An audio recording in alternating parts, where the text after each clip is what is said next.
자,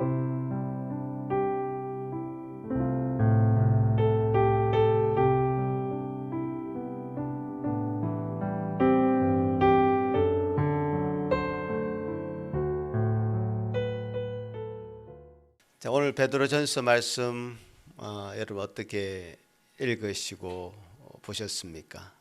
이 말씀을 핵심적으로 다시 얘기하자면 우리가 어떤 일을 할 때에 그것이 어떤 일이든지 간에 그것이 하나님의 영광을 위한 것이라면 눈치 보지 말고 해라. 내가 그 일을 함으로써 불이익을 당할 것을 생각하지 말라. 그것이 불이익 정도가 아니라 그 일을 통해서 극심한 고난을 당하는 일이 있더라도 선을 행하다가 고난을 받으면 악을 행하다가 고난 받는 것보다는 낫다라는 그런 말씀이죠.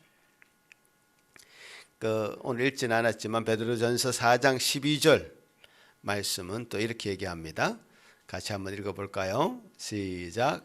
사랑하는 자들아, 너희를 연단하려고 오는 불시험을 이상한 일 당하는 것 같이 이상하게 여기지 말고 오히려 너희가 그리스도의 고난에 참여하는 것으로 즐거워하라.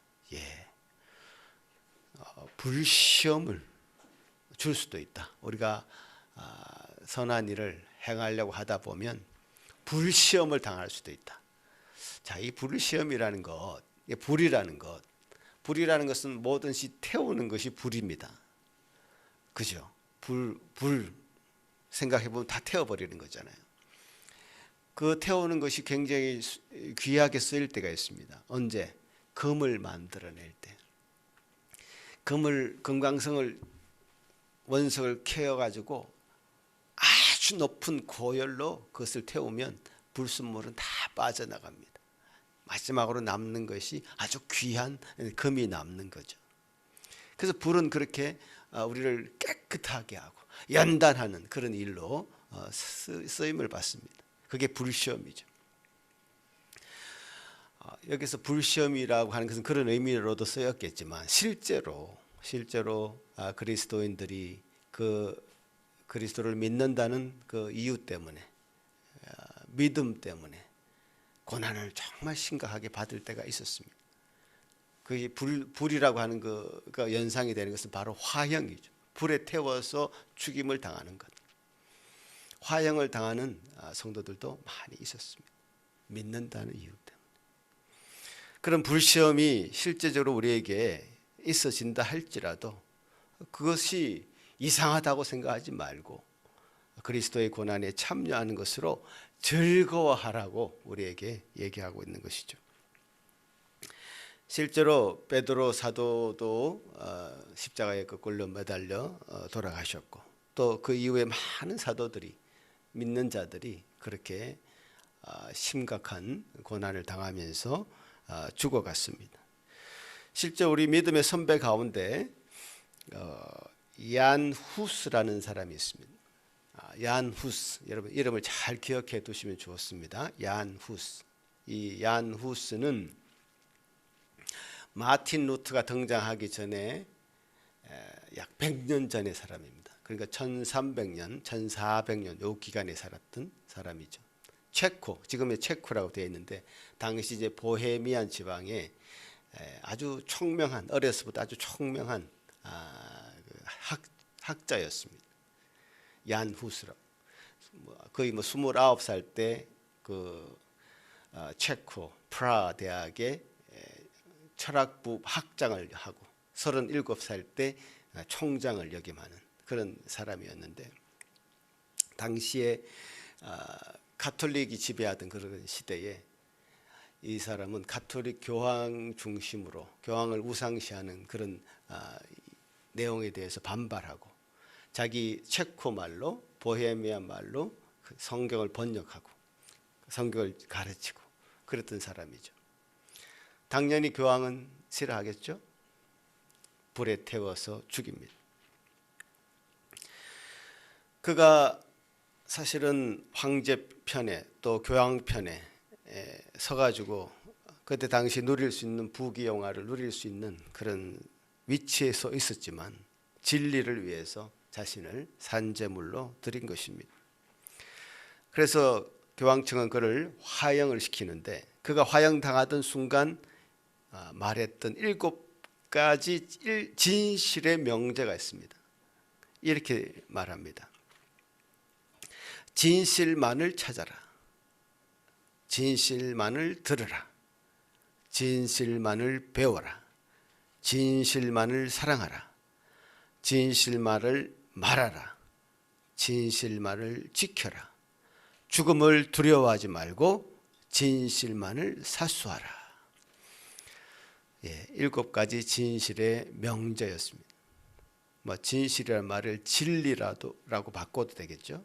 진리를 위해서 그는 그렇게 죽어갔던 것이죠. 그래서 그가 죽을 이후에 100년 이후에 마틴 루터라는 사람이 등장하고 또 그 이후에 종교개혁자들 칼빈을 이수한 많은 종교개혁자들이 등장해서 그때 당시 부패에 있던 가톨릭을 새롭게 하는 일에 쓰임을 받죠. 그가 또한 전설처럼 내려온 말이 있는데요. 얀 후스는, 후스라는 말은 체코 말로 거위라는 뜻입니다. 이렇게 화형당하면서 얘기를 했다는 전설이 있습니다. 너희가 지금 거위를 불태워 죽이지만 100년 뒤 나타난 백조는 어쩌지 못할 것이다. 정확하게 100년 뒤에 사실 마틴 루터가 등장하죠. 마틴 루터가 1517년에 독일에 있는 비텐베르그 성당에 95개 조항의 반박문, 그러니까 그 당시 이제 교황청이 행했던 면벌부가 같은 아주 악습들을 대항하기 위한 지금으로 하자면 큰 대자보 같은 거를 써서 붙였습니다. 그 뒤에 교황청은 당연히 또 마틴 루터를 파문시키죠. 1517년이 지난 약 4년 동안 지나면서 마틴 루터는 한 번도 이 생각을 꺾지 않습니다. 이 생각을 돌이키려고 아주 노력을 하죠. 그때 당시 황제, 신성 로마 황제였던 황제도 제국회의를 보름스라고 하는 데서 열면서 이 루터의 마음을 돌이키기를 회유합니다. 그래서 제국회의를 열면서 루터에게 이렇게 얘기하죠. 내가 다시 기회를 주겠다. 지금 당신이 죽을 수도 있다. 그 마음을 그냥 조금 지금 당신이 했던 그 생각들을 조금만 바꾸면 된다. 철회해라. 그러면 살려주겠다. 회유를 하죠. 황제는 이제 교황하고 마틴 루터가 화해하기를 이제 바라는 마음으로 그렇게 했겠죠. 그때 당시 마틴 루터도 100년 전에 불에 태워서 죽음을 당했던 얀 후스가 생각났을 것입니다. 자기도 그렇게 불에 태워서 죽음을 당하느냐, 아니면 진실만을 말하고 죽느냐, 이제 이 기로에 서 있는 거죠. 그래서 연약한 인간인지라 루터도 하루만 시간을 달라고 합니다. 그래서 하루의 시간을 이제 벌어서 기도하는 거죠. 그래서 그 다음 날 다시 제국회의에 참여해서 그 제국회의 선상에서, 이건 뭐 공식적인 워딩이 있죠. 이렇게 얘기합니다.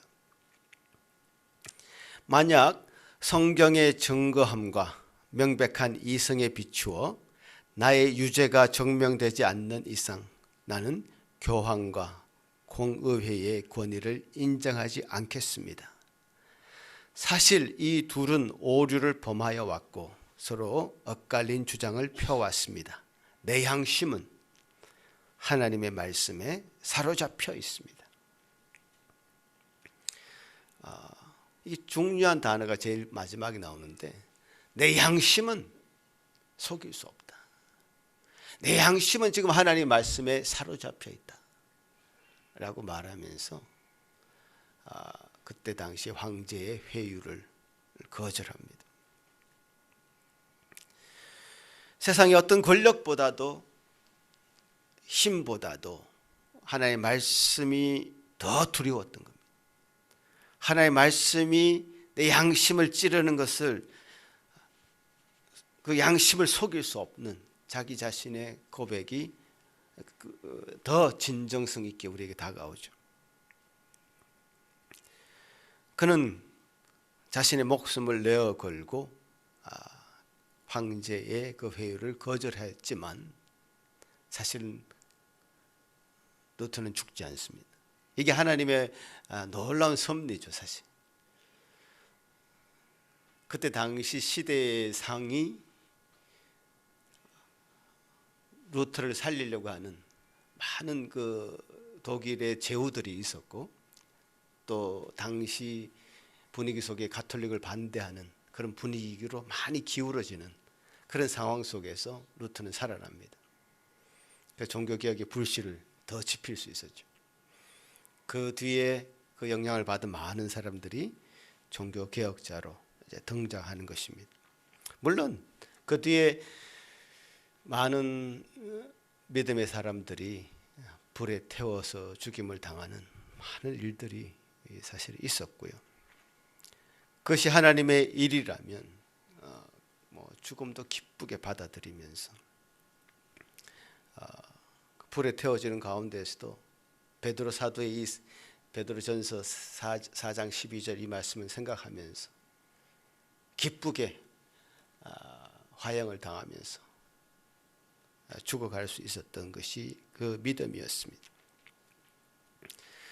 자, 이 베드로 사도의 이 말씀, 베드로전서 이 말씀, 여러분 그렇게 그 말씀에 근거해서 믿음을 지키기 위해서 죽어갔던 많은 믿음의 선배들의 행동들, 그런 것을 보면서 여러분 어떤 생각이 드십니까? 마음이 뜨거워지십니까? 이 말씀을 들으시면서 여러분이 더 한 번 죽지 두 번 죽냐 하면서 여러분 마음이 새로워지십니까? 어떤 생각이 여러분 마음을 지금 두드리고 있습니까? 난 그걸 묻고 싶습니다. 이런 생각이 들 수도 있을 것 같아요. 반발심 같은 거.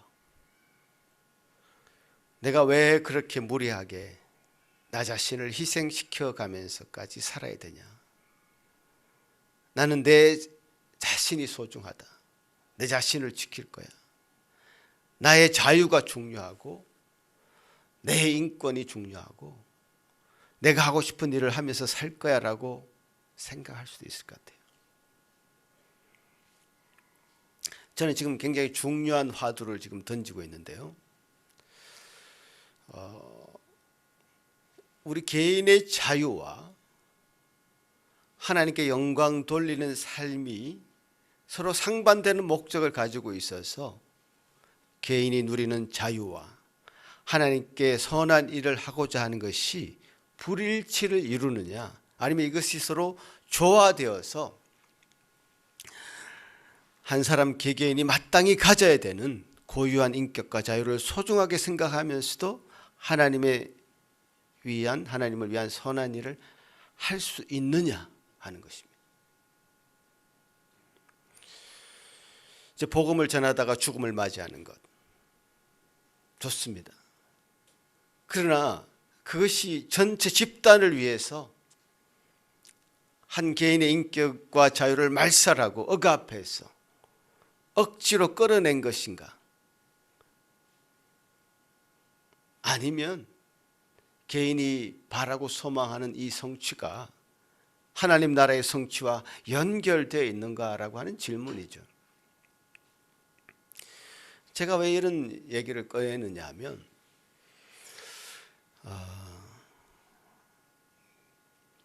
이게 고대로부터 이제 뭔가 중세를 거치면서 인간의 이성이 굉장히 그 거대한 집단에 의해서 억압되어 왔다는 생각이 굉장히 팽배해져 있습니다. 그래서 그 자유를 잃어버리고 지배당해온, 어떤 심리적으로 지배당해져 온 그런 억압된 마음 때문에 집단을 위해서 개인은 뭐 파리 목숨처럼 희생해도 괜찮다라고 하는 생각들이 있어 왔던 것이 사실이죠. 그게 하나의 이데올로기처럼 이렇게 자리 잡고 있는 겁니다. 제가 간접적으로 경험했던 이런 것들입니다.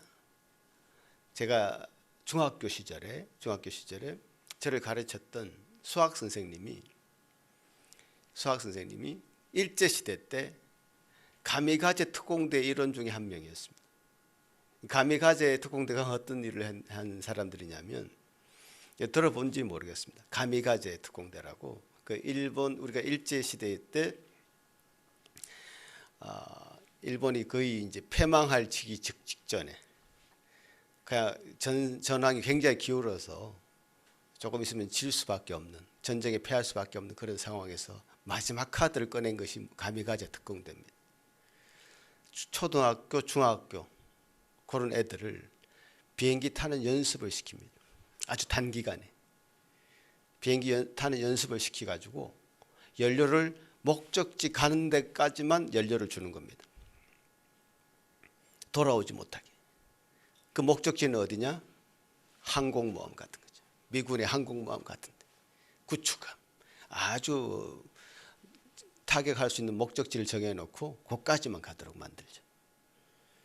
그래서 거기 가서 비행기와 함께 자기가 자폭하는 그런 테러 같은 일을 하는 것이 바로 가미가제 특공대였습니다. 그래서 그 수학 선생님은 1945년도 8월 15일 날 해방되면서 훈련을 받는 중에 이제 풀려날 수 있었던 것이죠. 그래서 살아남았던 사람 중에 한 사람이었어요. 그래서 가미가제 특공대라는 걸 제가 간접적으로 그렇게 알았던 거고요. 비행기, 값싼 비행기 한 대와 큰 항공모함을 막 바꾸는 전략이었죠. 지금도 중동 지역에는 이런 자폭 테러가 흔하게 일어나고 있습니다. 폭발물을 온몸에 휘감고 적진으로 뛰어드는 거죠. 그 적들과 함께 폭발하는 그런 일들. 그 일본에서 또 지금도 일어나고 있는 이런 자살 테러를 자행하는 사람들은 그 사람들이 그 일을 매우 자랑스럽게 여기고 기쁘게 감당한다는 거예요. 그 지하드라고 하는 개념을 도입해서 이건 성전이다.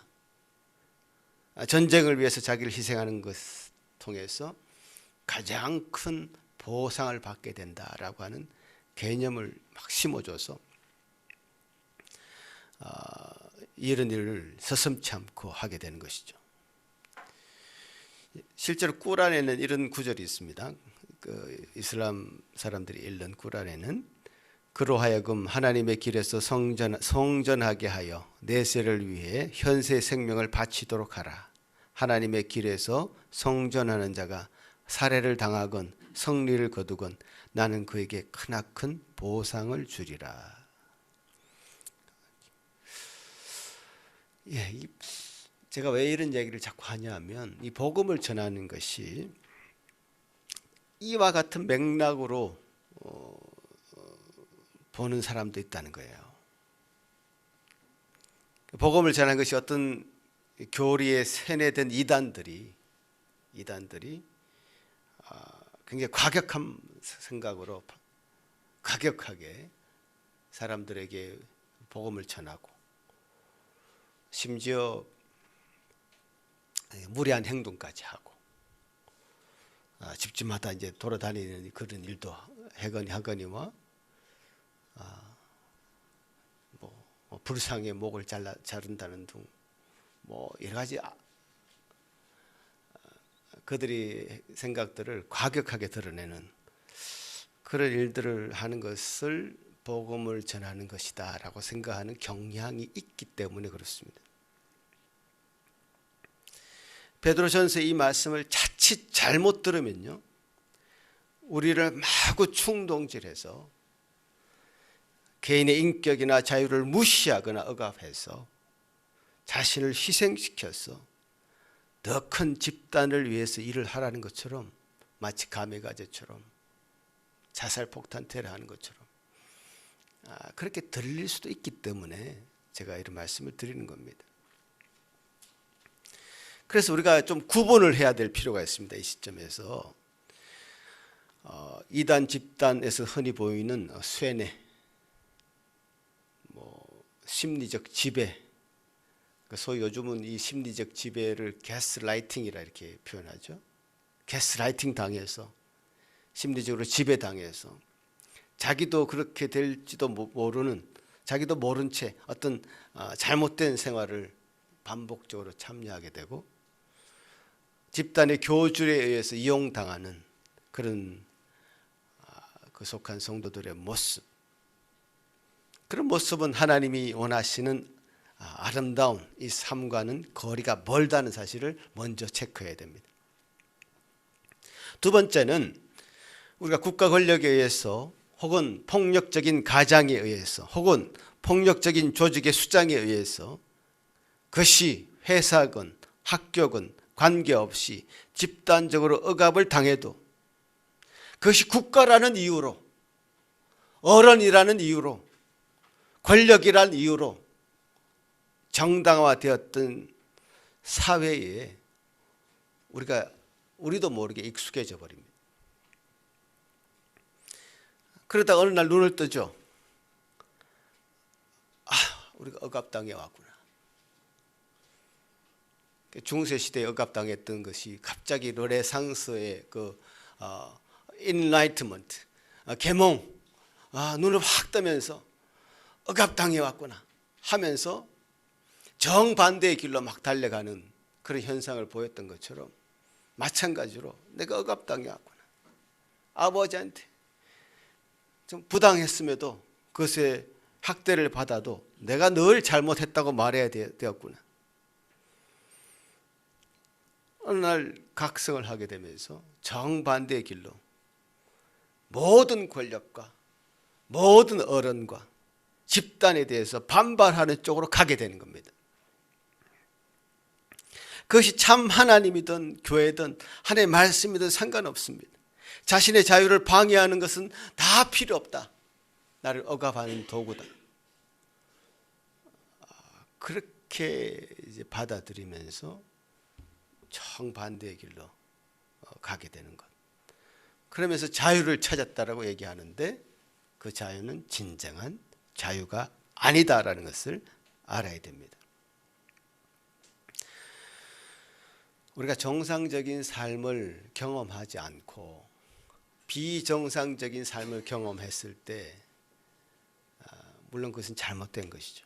억압당했던 거 사실이고요. 중세시대에 잘못한 거 맞습니다. 비정상적으로 억압했습니다. 지구가 돈다 그러면 교류를 무시했다 그래서 화형시키고 그랬습니다. 무자비하게 마녀들로 몰아가지고 화형시키고 그랬습니다. 굉장히 억압당해왔던 것이 사실인데요. 그러나 그것을 부정하고 반대쪽으로만 달려가서 또 다른 극단을 이루는 것은 그것이 참 자유가 아니다. 참 하나님 원하시는 삶이 아니다라는 것도 알아야 될 것입니다. 우리의 삶과 하나님의 섬기는 삶이 동일한 방향과 목적을 가질 때 아름답게 조화를 이루게 되는 것입니다. 억압을 당해서 억지로 복음을 전하는 것이 아니라 그 마음에 진정으로 있는 것을 그대로 그 입으로 드러내는 매우 자연스러운 과정이 복음을 전하는 과정이라는 것입니다.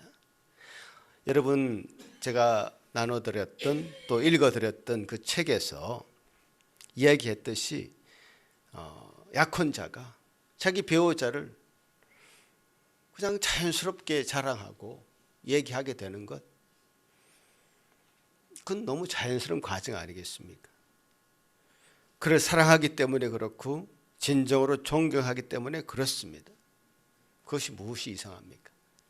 자신의 삶에 생겨난 그런 문제들을, 이 일들을 자연스럽게 드러날 수 있는 그런 것은 너무나 자연스러운 이야기들이죠. 제가 이제 결혼 30주년이 다가오고 있는데요. 30년 산 이후에 내가 그동안 심리적으로 지배를 받아왔구나. 가스라이팅 당했어. 그래서 내가 이 사람을 막 사랑하고 존경해 왔던 것 같아. 이렇게 하진 않는단 말이에요. 30년 살았으면 그 삶 가운데 그 사람을 충분히 알고 사랑의 대상으로 알고 받아들이고 그래서 진정으로 존경하고 그런 마음들이 이어지게 되어 있는 것이고 그것이 삶으로 우리 입술로 드러나게 되어 있는 것이죠. 가스라이팅 당해서 억압당해서 그렇게 살아왔어. 그렇게는 말할 수 없는 것이죠. 사실 그 가스라이팅 당하는 것, 심리적으로 지배당하는 것, 그것은 아주 단기간, 예를 들어서 한 2주 정도 2주 정도 지나면 그 상황에서 벗어날 수 있는 그런 아주 짧은 기간에 그런 일을 당하지, 아주 긴 기간 동안 심리적으로 지배를 당하는 것은 극히 드뭅니다. 그러니까 본색이 빨리 드러난다는 거예요. 기독교 이단들도 마찬가지입니다. 본색이 다 드러납니다. 살짝 바깥에서 그 집단들을 들여다보면 어떤 집단인지 금방 분석이 됩니다. 제가 2주 전에 가서 2박 3일 동안 그런 일들을 좀 해봤는데요. 지금 현재 있는 기독교 이단들이 어떤 상황인지 다 분석해냅니다. 그리고 세상에 밝힙니다. 본색은 머지않아 드러나고 그 정체를 드러낼 수밖에 없죠. 그래서 우리 마음의 닷을 정말 빨리빨리 변하는 어떤 것에 닷을 내리면 되지 않습니다. 영원토록 변치 아니하는 하나님과 그 말씀에 우리가 닷을 내리면 우리 마음이 변하지 않습니다.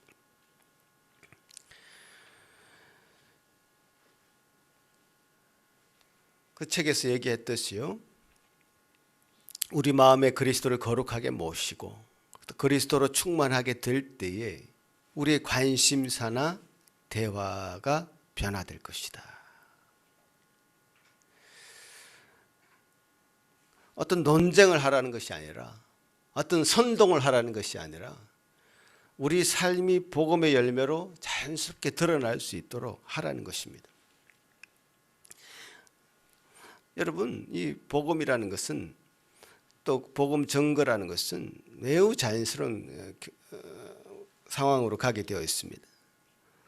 하나님께서 우리를 은혜로 구원받게 해주셨으니 그 은혜에 대해 감사하는 삶이 나타나게 되어 있습니다. 은혜에 감사하는 삶이 선한 삶이죠. 그 베드로전서에서 말하는 이 선한 삶, 선한 삶이 굉장히 이 베드로전서의 핵심 내용입니다. 제가 베드로전서 처음부터 다시 한번 쭉 살펴보니까 베드로전서는 계속, 베드로 사도는 베드로전서에서 계속 이 거룩한 삶, 선한 삶을 강조하고 있는데, 그 선한 삶의 강조점이 어디 있냐면 구원받은 자로서의 마땅히 드러날 수밖에 없는 선한 삶의 방점이 찍혀 있어요. 선한 삶을 살게 되어 있습니다. 내가 구원받은 그 은혜가 너무 감사해서 감사하는 기쁜 삶을 살 수밖에 없다는 거예요. 여러분, 제가 베드로전서 여러분을 한번 처음부터 끝까지 한번 보십시다. 베드로전서 1장 15절 말씀 같이 한번 읽어볼까요? 시작. 오직 너희를 부르신 거룩한 이처럼 너희도 모든 행실에 거룩한 자가 되라. 우리를 거룩한 이가 부르셨습니다. 그러면 그 거룩한 부르심에 우리가 응답을 했다면 거룩한 삶으로 나아갈 수밖에 없습니다. 1장 22절까지 읽어볼까요? 시작. 너희가 진리를 순종함으로 너희 영혼을 깨끗이 하여 거짓 없이 형제를 사랑하기에 이르렀으니 마음으로 뜨겁게 서로 사랑하라. 자, 진리를 순종할 때 영혼을 깨끗하게 하고 거짓이 없이 형제를 사랑하게 되었다. 거룩한 삶으로, 선한 삶으로 나아갈 수밖에 없다는 것이죠. 자, 그 다음 2장 시작. 너희가 이방인 중에서 행실을 선하게 가져 너희를 악행한다고 비방하는 자들로 하여금 너희 선한 일을 보고 오시는 날에 영광을 돌리게 하라. 자, 보십시오. 우리가 선한 행실을 할 때 비방하는 자들이 있는데, 비방하는 자들로 하여금 하나님이 오시는 날에 하나님께 영광 돌리게 되는 일로 그것이 사용될 것이다. 우리가 선한 행실을 지켜야 된다. 끝까지. 그 다음 베드로전서 2장 15절 시작. 곧 선행으로 어리석은 사람들의 무식한 말을 막으시는 것이다. 선한 행실로 말을 많이 하는 사람들이 있는데 말을 막아버린다. 선한 행실은. 자, 그 다음 2장 20절. 죄가 있어 매를 쫓고 참으면 무슨 칭찬이 있으리요. 그러나 선을 행함으로 고난을 받고 참으면 이는 하나님 앞에 아름다우니라. 여러분, 이제 고난을 얘기할 때 자기 죄 때문에 고난 당하는 사람도 고난을 얘기하는 사람들이 있더라고요. 그거 말고 선을 행함으로 받는 고난이 참으로 아름다운 고난이다. 그 다음 베드로전서 4장. 만일 누가 말하려면 하나님의 말씀을 하는 것 같이 하고 누가 봉사하려면 하나님이 공급하시는 힘으로 하는 것 같이 하라. 이는 범사에 예수 그리스도로 말미암아 하나님이 영광을 받으시게 하려 함이니 그에게 영광과 권능이 세세 무궁토록 있느니라. 자, 우리의 행위가 근거가 어디에 있습니까? 하나님의 말씀과 하나님 공급하신 힘의 그 근거가 있다는 것이죠. 베드로전서 5장 시작. 모든 은혜의 하나님 곧 그리스도 안에서 너희를 부르사 자기의 영원한 영광에 들어가신 이가 잠깐 고난을 당한 너희를 친히 온전하게 하시며 굳건하게 하시며 강하게 하시며 들을 견고하게 하시리라. 보십시오. 우리를 부르신 그분이, 영원한 영광에 들어가게 하신 그분이 우리의 고난이 그냥 고난으로 끝쳐지는 것이 아니라 온전하게 하고 굳건하게 하며 강하게 하고 견고하게 하는 일로 쓰실 것이다.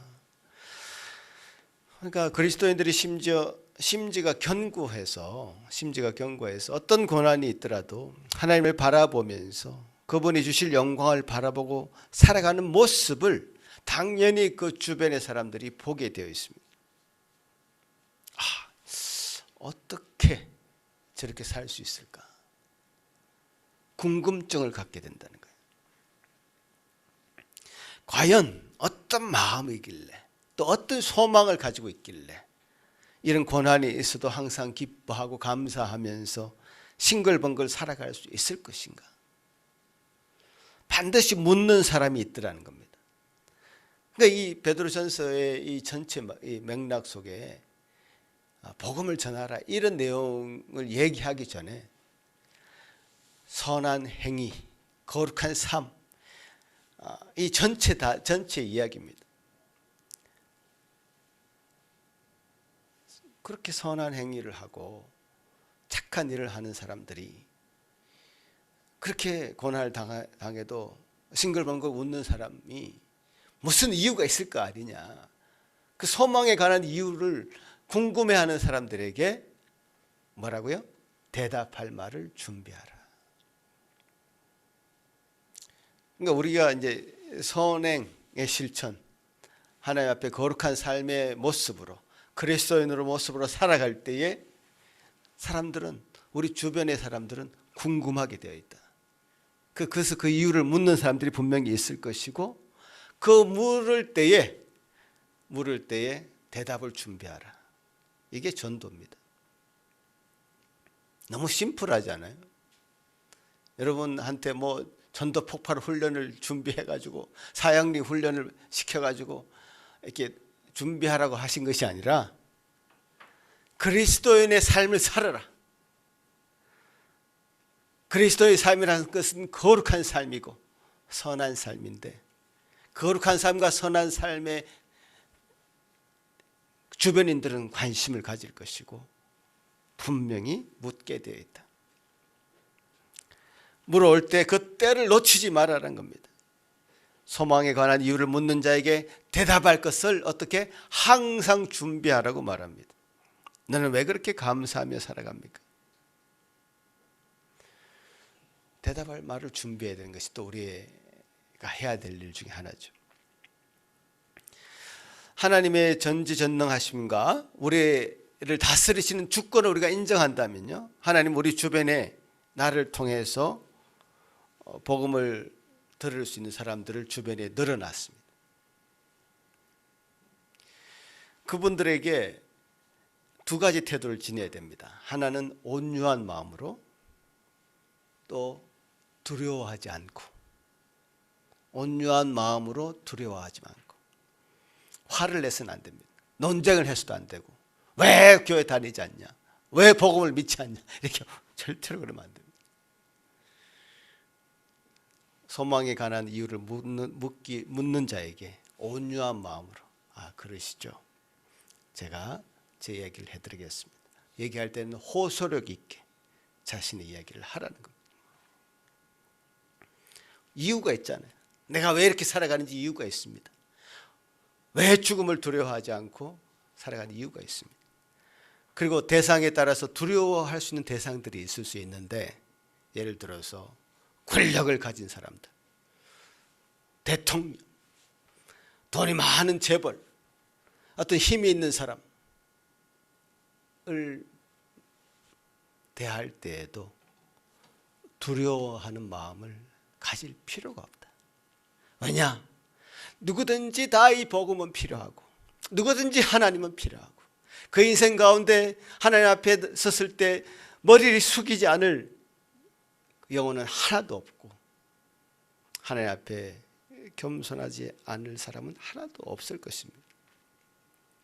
어떤 학벌을 가졌든지 간에, 어떤 권력을 가지고 있든지 간에 그리스도가 필요하지 않는 사람은 없다는 것을 알면요, 두려워하지 않을 수 있습니다. 그래서 온유한 마음과 두려움이 없는 마음, 그게 동시에 있어야 된다고 말씀하십니다. 그 대답할 준비를 우리가 갖춰야 되는데요, 논리적인 대답이나 신학적인 대답이 필요한 것은 아닙니다. 우리가 열심히 교리를 사실은 배우고 있죠. 교리적인 준비가 잘 돼야 됩니다. 그래서 우리 마음에 분명한 복음에 대한 확신이 있어야 되고요. 그렇지만 우리가 그분들한테 신학 교육을 할 것은 아니니까 자신의 이야기를 강한 의조로 호소력 있게 자신의 마음에 가득 차 있는 복음을 진솔하게 말하면 됩니다. 이 책에서는 이것을 관계망 전도라고 얘기하죠. 관계 전도. 우리 하나님의 주권을 인정한다면 우리 주변에, 우리 관계 속에서 하나님께서는 우리를 통해서 복음을 들을 사람을 허락하셨다라고 하는 그런 생각이죠. 그래서 우리는 한 번도 복음 전도에 대한 이벤트나 프로그램을 진행한 적은 없습니다. 복음은 우리 일상 속에서 생활 양식으로 드러나야 되는 것이고, 일상의 리듬 안에서 복음이 흘러나오는 삶을 통해서 복음이 증거되는 것이죠. 제가 전도훈련 엄청나게 받아본 사람으로서 전도훈련을 왜 못 시키겠습니까? 전도 폭발훈련, 제가 임상훈련자였고 우리 교회 서울에 있을 때 제가 많은 사람들을 전도 훈련 시켰습니다. 1시간 정도의 분량을 머릿속에 달달달달 외워가지고 복음 제시하는 그런 훈련도 제가 받았고 시키기도 했습니다. 사역리 훈련도 시켜봤고요. 길거리 전도 훈련도 시켜봤고요. 그것도 물론 필요할 때도 있습니다. 그러나 가장 이제 사도 베드로전서에서 드러난 이 삶의 모습을 통해서 우리 삶의 소망에 관한 이유를 묻는 자들에게 대답할 말을 준비해서 관계 안에서 전도하라 라는 것이 참 복음적으로 성경적으로 보이기 때문에 제가 이 말씀을 드리는 것입니다. 실제로 대부분의 회심은 새로운 메시지를 전달하는 전문적인 전도자에 의해서 생겨나지 않는다고 합니다. 자기의 믿음을 나누는 친구들, 가족들, 친척들에 의해서 복음이 전파되는 것이 사실입니다. 이 책에서 5 카테고리를 정해놨죠. 한번 띄워보시면 첫 번째는 가족이죠. 그 다음에 두 번째는 이웃입니다. 이웃에 사는 사람들. 세 번째는 일터입니다. 일터에서 만나는 사람들이 있겠죠. 그 다음에 취미생활, 같이 축구를 같이 하거나 뭐 같은 취미를 가지고 놀거나 운동하는 사람들. 그 다음에 생활 반경 안에서 만나는 사람들, 편의점이나 공원에서 마주치는 사람들. 이 5 카테고리를 정해놓고 그 관계 안에 있는 사람들을 적어도 5명을 정도 생각해 보라는 거죠. 그래서 적어 보라는 겁니다. 분명히 있습니다, 여러분. 여러분 카테고리 안에 가족, 이웃, 일터, 취미, 생활 이 5 카테고리 안에 5명 정도는 분명히 적을 수 있습니다. 자, 그렇다면 그 대상을 놓고 무작정 막 들이미는 것이 아니라 기도하라는 기도하라. 그 대상을 놓고 기도하라는 겁니다. 저분 참 마음에 품고 기도하라는 겁니다. 그리고 하나님께서 그런 기도 가운데 적절한 때를 주신다는 거예요. 뭐 교회 예배에 초대할 수도 있고 교회 운동할 때 초대할 수도 있고 아니면 같이 식사를 할 수도 있고 같이 공원에 갈 수도 있고 적절한 타이밍을 계속 주실 것이다. 기도하는 가운데. 그래서 친분 관계를 쌓아라. 그리고 나서 복음 메시지를 전할 수 있는 타이밍을 주실 것이다. 그 관계망 안에서 그런 일들을 독려하는 것이죠. 이런 일들을 통해서 주님께서는 복음을 전하기를 원하셨고 우리 주님도 그 공생의 3년을 사는 동안에 종교인들과 어울리지 않았습니다. 주님이 어울린 사람은 죄인들이었습니다. 세리들, 창녀들. 그 주변에서 죄 가운데 빠져있던 사람들 가운데 들어가셔서 그들과 친구가 되셨죠. 우리 주변의 사람들을 생각하시면서 우리 주님이 주신 모범을 따라서 또 이 베드로 사도의 모범을 따라서 말씀을 따라서 명령을 따라서 우리가 좀 복음을 전하는 이 전도의 일에 우리가 힘을 쏟을 수 있는 우리 모든 성도들이 되기를 간절히 바라는 것입니다. 이 일이 결코 여러분이 누리는 행복이나 여러분이 누리고 싶은 그런 기쁨을 상쇄시키는 것이 아니라 개인의 행복과 성취가 하나님 나라의 일과 일맥상통되어서 함께 나아가는 그 일로 작용되고 쓰임받기를 간절히 바라는 것입니다. 같이 한번 기도하겠습니다. 하나님 아버지 감사합니다. 주님께서 우리에게 주신 이 복된 날 주님의 말씀을 함께 나누며 감사를 드립니다.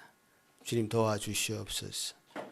우리에게 주신 이 귀한 말씀을 우리 마음으로 우리 생활로 삶으로 받을 수 있도록 도와주셔서 복음을 전가하는 우리 입술이 온전히 기쁘고 감사하게 열리게 하시고 또 선한 행실과 거룩한 삶을 통해서 복음을 전가할 수 있는 기회를 얻을 수 있도록 도와주시옵소서.